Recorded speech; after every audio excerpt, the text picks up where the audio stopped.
passion that hides behind masks, beauty, mystery, and lavish celebrations. The glory of courtly splendor. It is the attitude to life of an epoch called Rococo. It is a time which elegance can get you far. A time in which one gains the highest influence if one knows how to impress. With alchemy, with flattery, or with business sophistication. The man who is constantly on the run, pursued by the secret police, but who always manages to escape authorities. The man who is considered the greatest seducer of all times. In old age, he takes stock. While revolutions and wars destroy the old order of Europe, he writes a monumental work, The History of My Life. He is the last witness of a sensual epoch in decline. What is the secret to his art of seduction and to his art of surviving? Giacomo Casanova.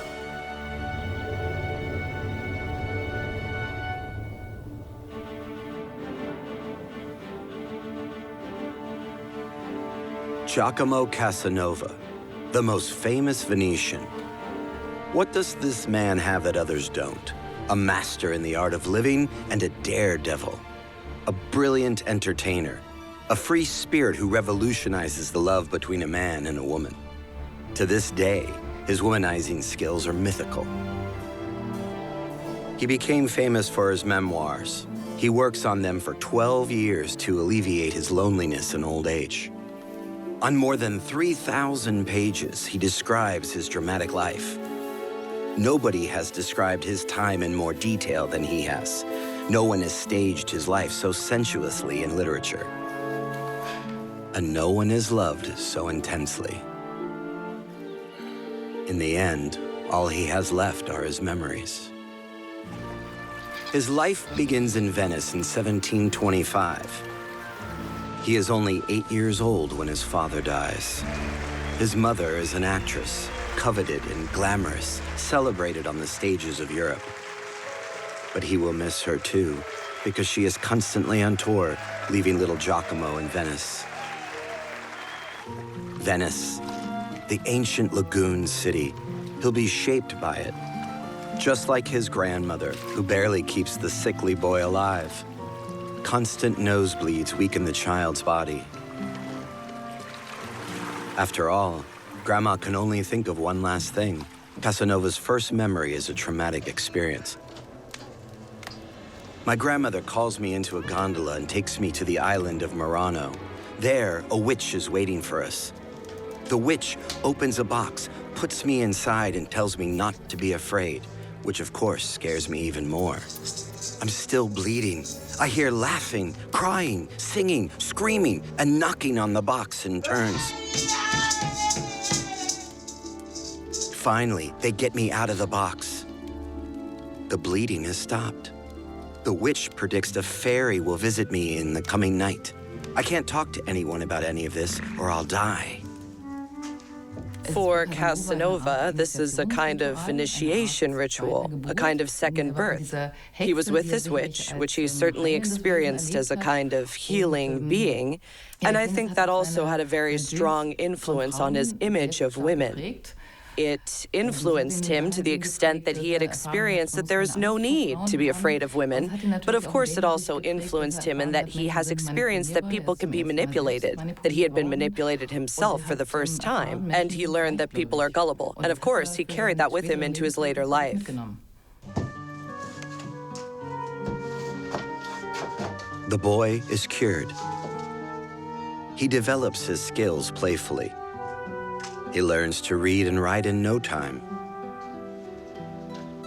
His grandmother finances a classical education in the university town of Padua. He is extremely talented and inquisitive. He also learns to play the violin early, as well as to improvise. But there's something else in his teacher's house that fascinates Casanova.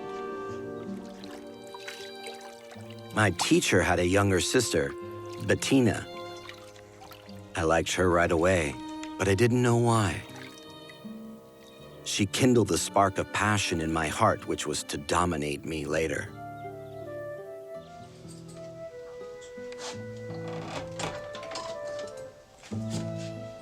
Casanova, for the first time, falls madly in love with Bettina, who is 4 years older. But Bettina rejects him. She already has a lover. This is certainly a great disappointment for Casanova, but on the other hand, it also shows his great affection, because when she falls ill with smallpox, he cares for her lovingly, and 50 years later, he sits on her deathbed. And it turns out that Casanova is not only a seducer, but he is affectionate, he is loving. Venice, 1742. His hometown becomes the first big stage for the now highly educated young man who returns from his studies in Padua. He begins his ecclesiastical career. It's the only chance for a poor actor's child to really rise. And he shows great talent at his first sermon. Casanova inspires. Even love letters from enchanted ladies end up in the begging bowl. Casanova enjoys the protection of a rich patron, Senator Alvise Gasparo Malipiero, the confidant of his mother. He resides in one of the oldest palaces on the Grand Canal. There, the young Casanova gets the opportunity to learn manners and test his seduction skills. It's the first time he ever really brings disaster upon himself. He falls in love with the lover of his aging patron. In his memoirs, he calls it anatomical explorations of the girl's body. But the owner of the house is unhappy with so much medical interest.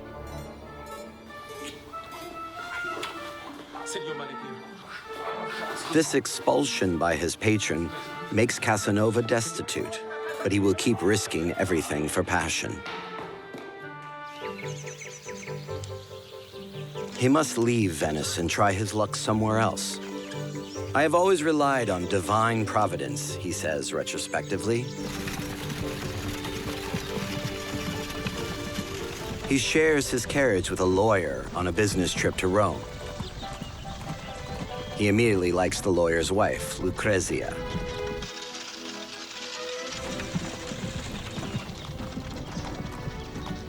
A trip in a carriage offers passengers many opportunities to get closer to one another. What begins as a fling on this journey will become one of Casanova's greatest love stories.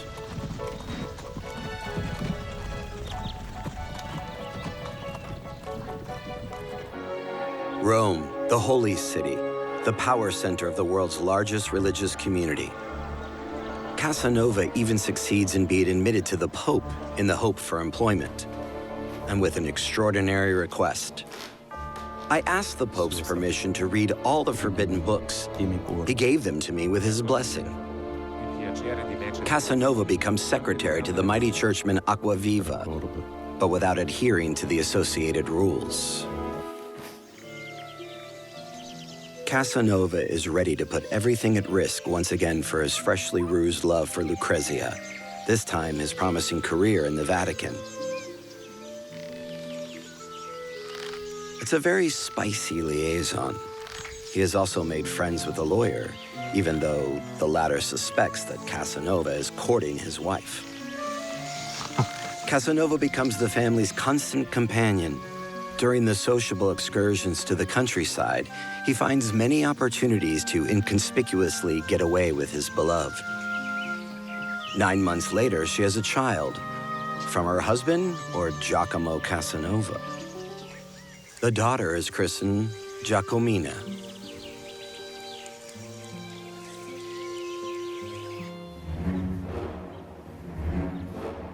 Casanova has crossed the line. Not only with his love for Lucrezia, he is now also suspected of having seduced a cardinal's mistress. It's a scandal. It's the end of his great ecclesiastical career. I see his leaving Rome as a tactical and strategic decision, because it was possibly clear to him that he would become too constrained, that his church career would have been too narrow a corset for him to actually be able to live his desire for freedom, his pleasure principle. Spring 1746, Casanova goes back to Venice without any money or friends. As a simple violinist in theaters and salons, he makes his mark. Again, it is a coincidence that he knows how to seize a moment that will radically change his life.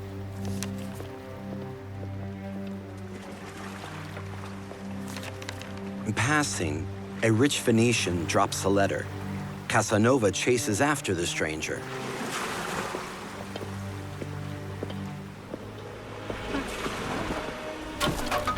When the man suddenly collapses, Casanova senses his chance. He jumps to his rescue and watches over his sickbed for days. Now he even assumes the role of a personal physician.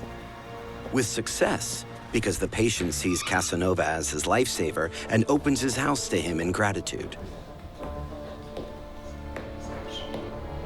The rich stranger is no less than Senator Matteo Bragadin. He comes from one of the oldest families in Venice.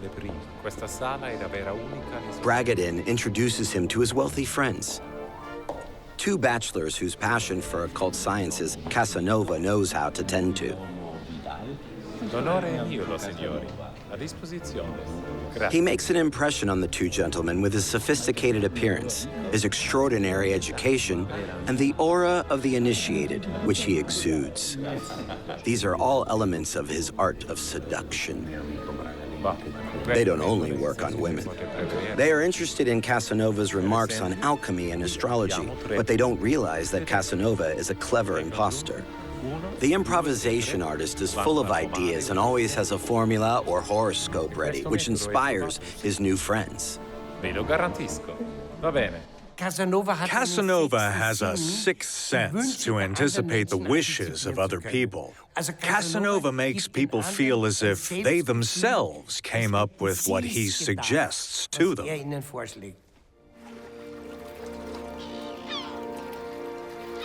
Casanova's plan works. His patron Bragadin equips him with a luxury gondola, a servant, and a generous annuity. But there are those envious people who want to see him as an heirloom. And in Venice, slandering is made easy.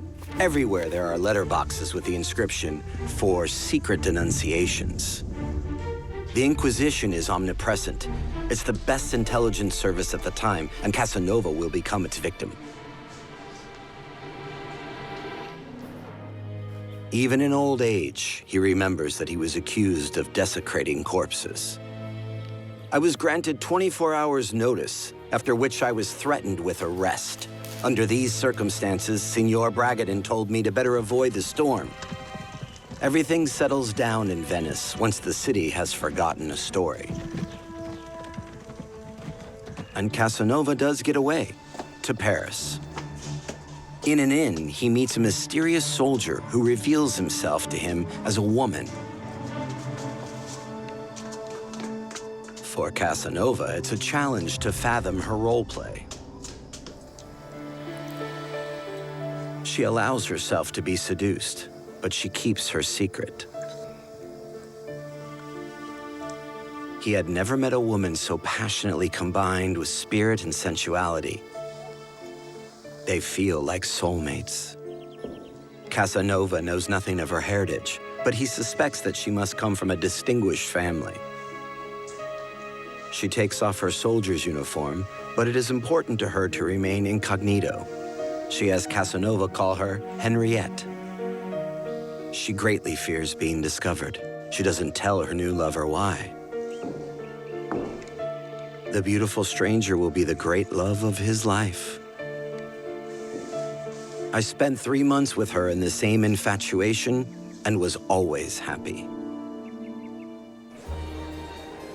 Until the day Casanova wishes to proudly present her to the world.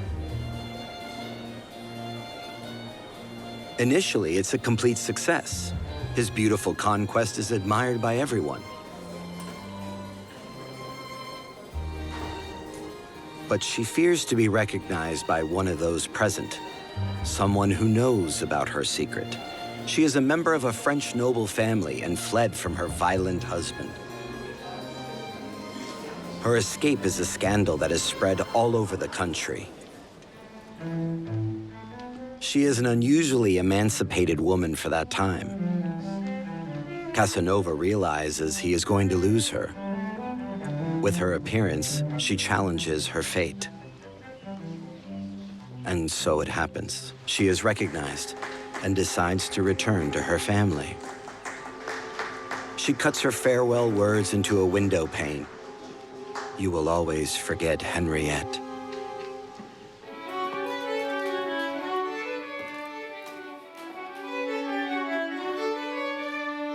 No, I have not forgotten her, and it is always balm for my heart when I remember her.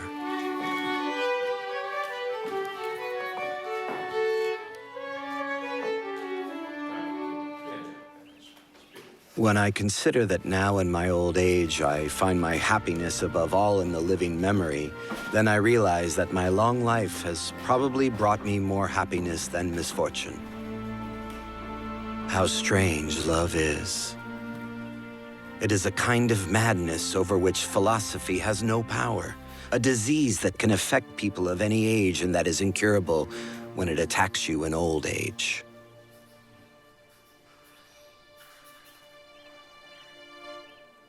Henriette was Casanova's great love. He found in her this perhaps rare connection between mind and body, being able to enjoy and to think.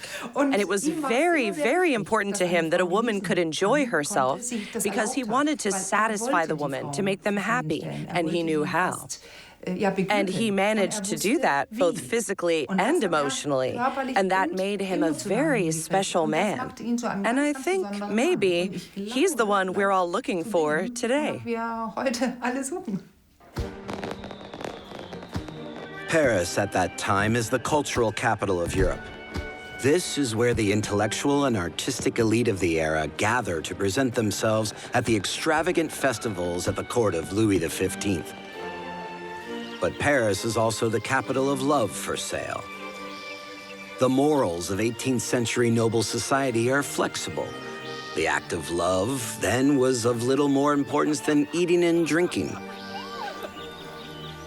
You sleep with each other and then walk away without obligation.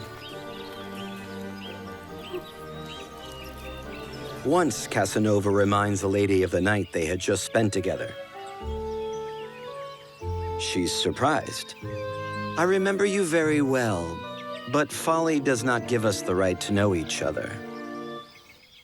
Today, it is always so important for women to be emotional and in love. First comes love, then the sex. Back then, in Casanova's time, things were perhaps a little more relaxed, not so taboo. Back then, it was permitted to smell, taste, and have sex just for sex's sake. And Casanova had elevated this, one might say, to an art form while showing emotion.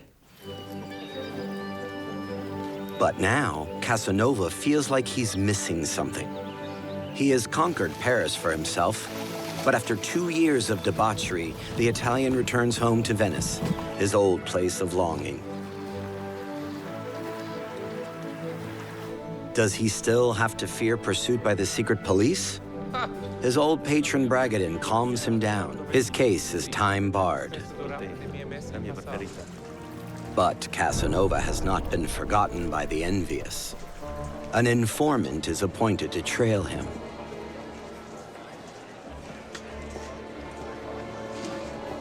His reports have been preserved to this day and provide official information about Casanova's activities.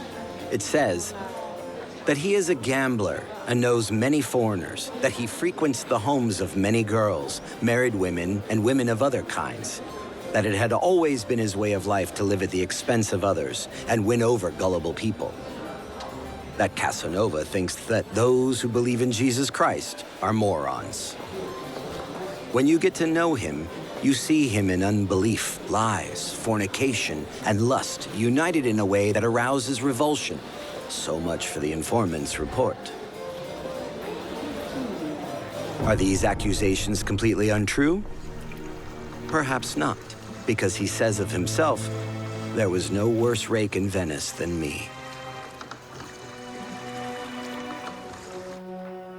And as if he wants to prove this, he falls in love with the beautiful Cici, whose true name he does not reveal in his memoirs. He promises her marriage. When her father hears about this, he sends her to a monastery. This was a popular way of keeping one's virginal daughters safe. This gives many daughters the opportunity for erotic adventures far away from the family. As for Cici, who is seduced by her friend, who offers her lover a spicy spectacle, he is no less than Francois de Bernis, ambassador of France to Venice. The secret meetings take place outside the monastery in the ambassador's luxury villa. A good connection for Casanova, which will pay off later on. It is strictly forbidden for the citizens of Venice to socialize with foreign diplomats, but Casanova and the Frenchmen ignore this law.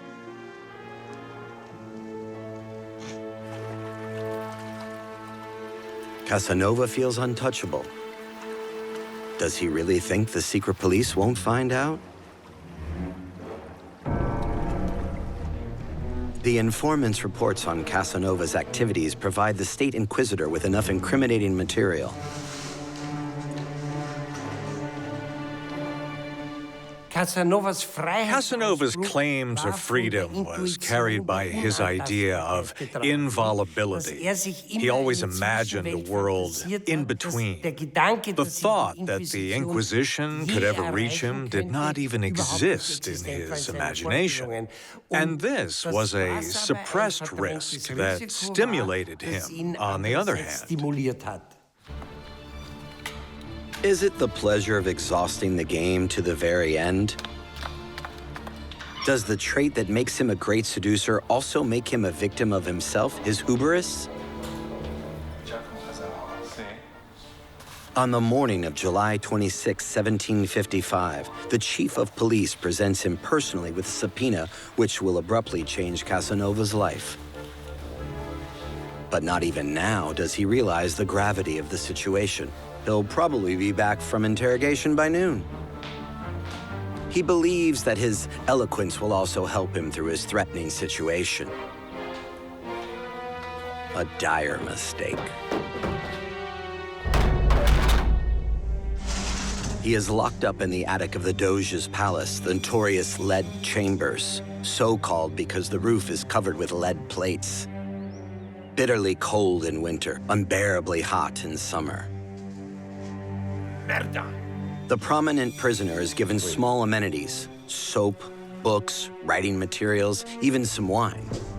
And with a few Zecchinos, even the jailer can be won over.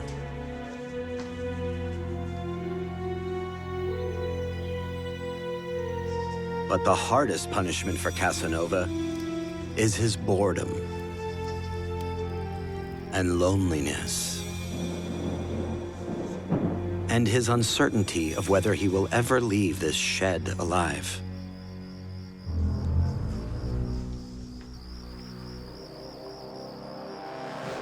Even though they're called lead chambers, the ceilings of the cells are made of wood.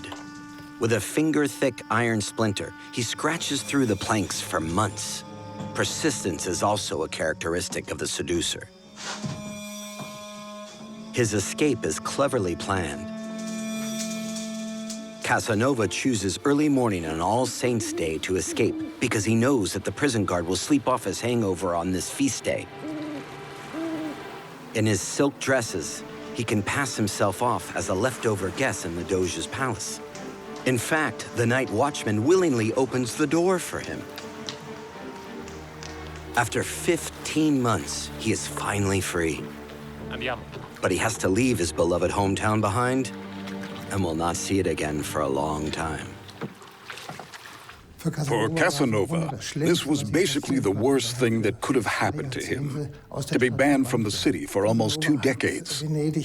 Casanova called Venice a cruel mother, but he always longed to return and did everything he could to come back to Venice and experience this wonderful city and this combination of water and sea, of beauty and tradition.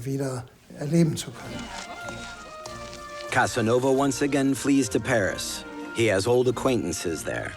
The carefree life in the city's gardens has hardly changed, just like before, like 5 years ago. For the escaped convict, his return is a triumph. An old friend, Sylvia Belletti, the most famous actress in France, has already introduced Casanova to the city's high society on his first visit. Casanova is a welcome entertainer in a society for which pleasure and intrigue is the only purpose in life. With the story of his spectacular escape, he captivates his listeners for hours, claiming to be the only one who has ever managed to escape from the terrible dungeons of the lead chambers. He could always tell about this escape from the lead chambers. They asked him to tell what it was like, and he could portray himself, invent himself, so to speak, as an enlightened man who had succeeded in escaping from prison and overcoming state inquisition. But as exciting as the stories Casanova tells are, they don't make him rich. Casanova has the same problem as the French king, lack of money. But he has an idea, and also the right man in the right place. The ambassador with whom he once seduced nuns in Venice is now foreign minister at the court of Versailles.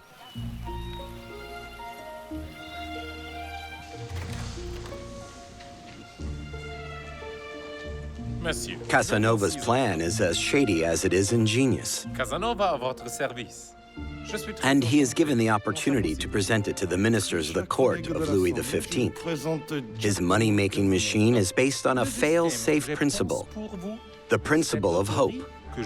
With the hope of profit, hundreds of thousands of subjects could be induced to voluntarily fill the state coffers. You just have to tell them that a lottery ticket is the chance of a lifetime.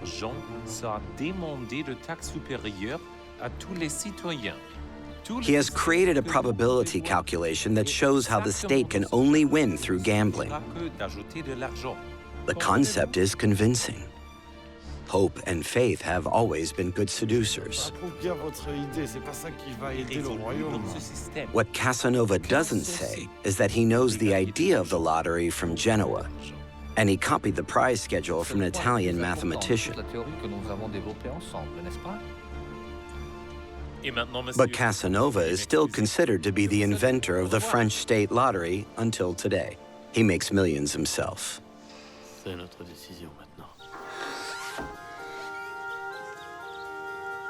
His success makes him very popular with the powerful in France. And the most powerful person in France is a woman, Madame Pompadour. She is the mistress of Louis XV and has her own ballet company, a reservoir for every new playmates for the king. But she also has far-reaching political plans. Casanova offers himself to Madame Pompadour as a mediator for her ambitious projects. With a mixture of power consciousness, business sense, and eroticism, Pompadour essentially determines politics. Casanova, the master of so many roles, meets this challenge. He hopes to win her over, too. Casanova was a master of psychological reflections. Therefore, Casanova's encounter with Pompadour was a challenge for him. On the one hand, facing a desirable lady, and on the other hand, offering himself as a mediator in a highly explosive matter for her. And this ambiguity, this walking of parallel worlds, was, so to speak, decisive during those times. You didn't have to deal with the ego, the superego, and the guilt. One lived amorally, but not immorally. The era seems to have been perfect for seducers and charlatans. Casanova's next coup is a staging in the world of superstition. He approaches the then richest woman in France, the Marquise de Uffert. She is known for her passionate interest in esoteric knowledge. She has her own alchemist laboratory to this end. The imposter smells easy prey. But there are other charlatans who want to challenge him. Cagliostro's self-proclaimed count from Palermo. He claims to own the Philosopher's Stone and to be able to make gold. He and his wife are considered the most cunning pair of schemers of the 18th century. The biggest charlatan and Casanova's arch-rival is Saint-Germain. He claims to be over 300 years old and to have been present when America was discovered. He claims the ability to show his customers their future.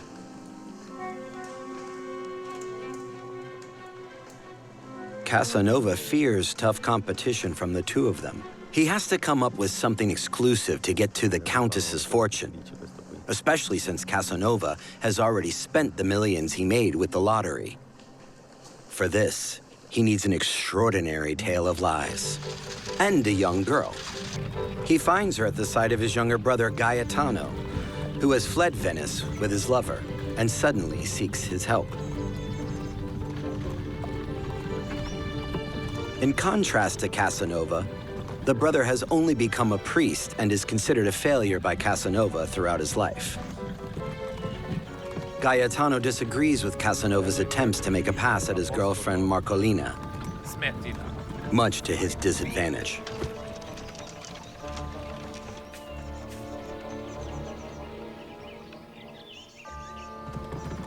Marcolina will serve as his muse in an extraordinary ritual.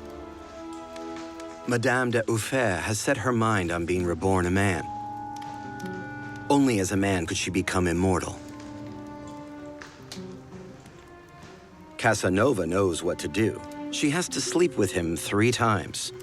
She will give birth to a son in whom her soul will live on.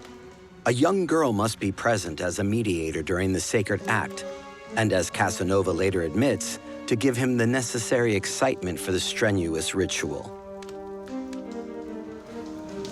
48-year-old de Uffert waits in vain for her pregnancy, but Casanova makes off with her fortune. When I left, I took with me her soul, her heart, her spirit, and all that was left of her common sense. Later, he justifies himself. One must begin with deceit in order to get reason on the path of truth. The Countess is still waiting for Casanova's promise to come true when she receives a letter from one of his adversaries. Casanova is a sorcerer, a traitor, a fraud, an impostor, and the most criminal of all men. Casanova's reputation has been destroyed, and he is even threatened with expulsion from France. Casanova's ups and downs in life show the restlessness of a player who constantly reinvents himself in the acceleration of the moment. With the scammed money from de Uffert, he leaves for London.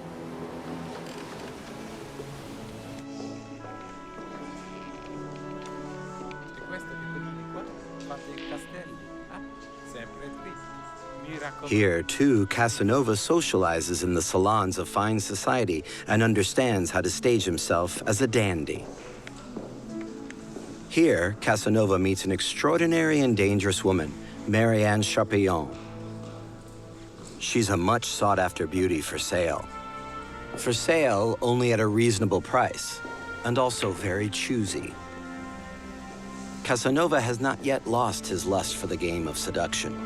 However, the seducer is already approaching 40.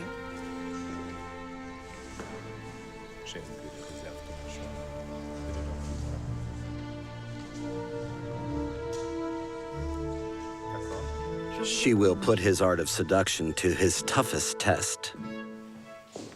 Chapillon is like a reflection of Casanova. She also is a perfect seductress. Refined, greedy, scheming. She accepts his many gifts. He spends huge sums of his fortune on her. She lures him with promises, but keeps on stalling. His desire to possess her becomes obsessive.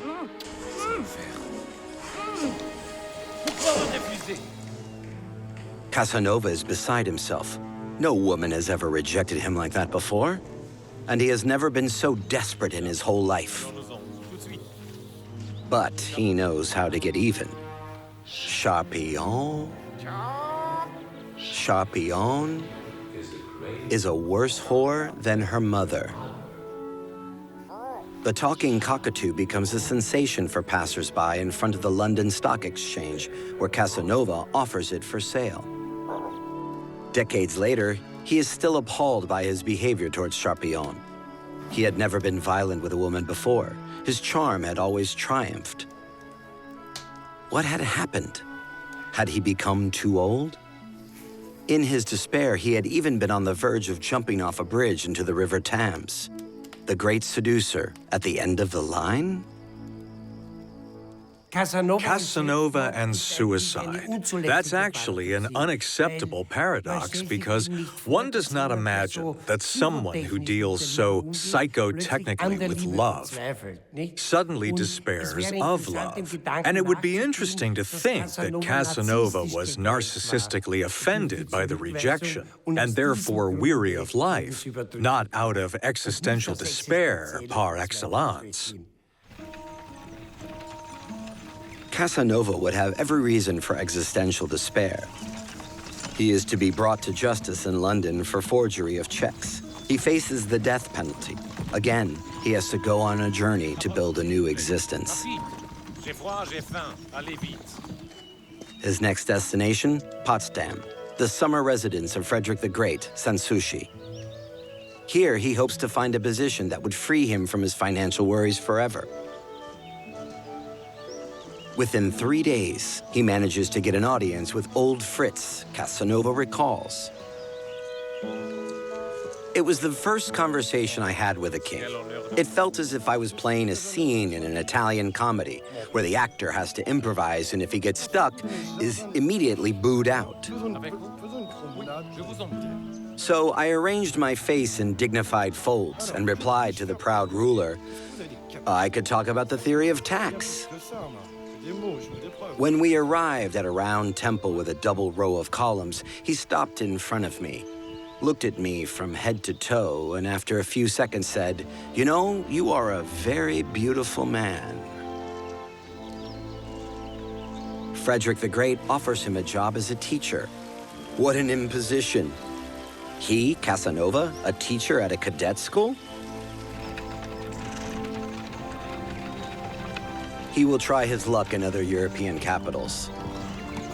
Will his charm prevail once more? Or should his star really be fading? Once more, he regains his old form. The opera in Warsaw. Casanova is there at the personal invitation of the Polish king. When visiting a premiere, a dispute about the prima donna, a former lover of Casanova, arises. A count, her current admirer, is offended by Casanova. He challenges him to a duel. Casanova is not afraid. He sees this as an opportunity. Being challenged to a duel by a count means being recognized as an equal by him. He will risk his life for that. Giacomo Casanova, the son of an actor from Venice, could soon feel a nobleman.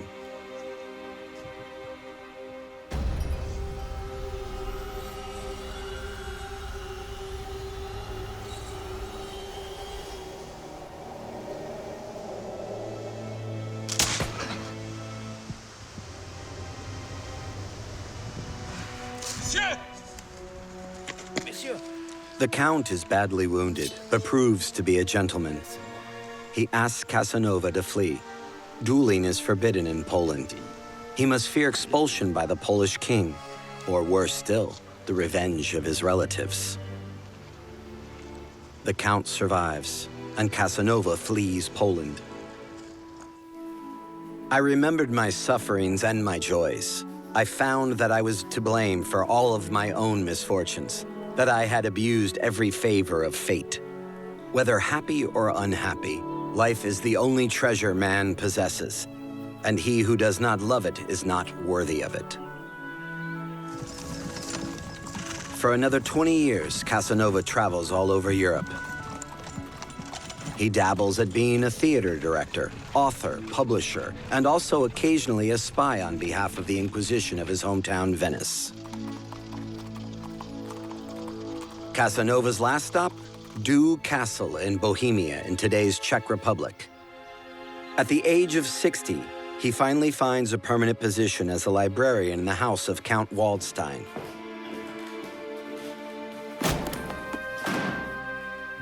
Unloved by the servants who see Casanova as a vain parasite, a relic from the past, he works here for 13 years.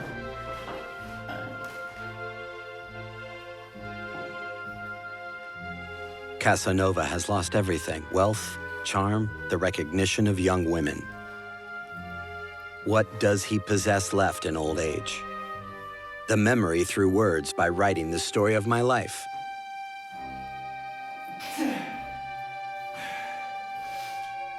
These memories are the only remedy I had at my disposal.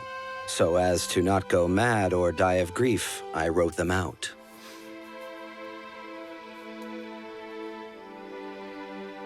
Casanova is not the chronicler of his life when he writes his memoirs, but he develops a broad panorama of society during his time in order to find himself within this public sphere again. Casanova's secret? Through the many roles he has played in his life, he stayed himself while being empathetic, in that he has given us hope to be able to unify love and freedom. He dies in 1798 at the age of 73 and is buried in the cemetery of Deux. His grave is forgotten. But his memory lives on as the beloved seducer, the artist of life, the seeker of happiness, the most brilliant chronicler of an epoch in decline, but ahead of his time with his legacy. Existence is delicious. You just have to have the courage to live your own life.